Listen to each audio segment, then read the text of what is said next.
10 أيام بس على مونديال، وأنا صحيت الأربعة الفجر عشانكو. ليفربول بتقفل صفقة مدرب الجديد قبل ما الكورة تبتدي. أندوني إراولا داخل مفاوضات رسمية النهاردة، وكريستال بالاس قاعدين يدوروا على بديل تاني. بس أنا هقول لكم الاسم اللي محدش بيتكومع عنه دلوقتي بعد شوية. وخليني أوجعك بالرقم. أشرف حكيمي دلوقتي 19 بطولة كبرى، 19. عدى يايا توريه وإيتو، وبقى أكتر لاعب إفريقي متوج في التاريخ.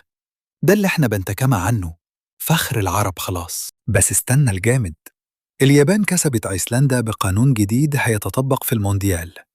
لاعب أيسلندا اتأخر 10 ثواني على بره ملعب، الحكم منع التبديل دقيقة كاملة، واليابان سجلت الجون. أنا شايف ده غلط.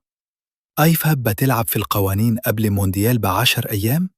ده هيكلفنا ماتش. وفي تجارب ودية يوصل كسبت سنغال 2-1، بوليسيك جون وأسيست في 20 دقيقة، بالوجون ختمها، وساديو ماني رد هدف. بوتشيتينو قاعد يشرح للاعيبته على لابتوب في الكولينج بريك. يعني الراجل بيشتغل. حلو الكلام ده. وكمان أمانيا كسحت فنلندا 4-0، دوبلي لأونداف وجون ليفرتس وون لموسيالا. ده تامن انتصار على التوالي لماكينات قبل مونديال. أنا قاعد أتفرج وأنا قلت من شهر جيرماني هتوصل بعيد جدا. أمارة دي خلاص. أنا مشيت أنام شوية قبل ما الدنيا تصحى. بس أنت قول لي، إنهي خبر فيهم وجعك أكتر؟ إراولا رايح ليفربول، ولا رقم حكيمي، ولا قانون اليابان اللي هيلخبط مونديال؟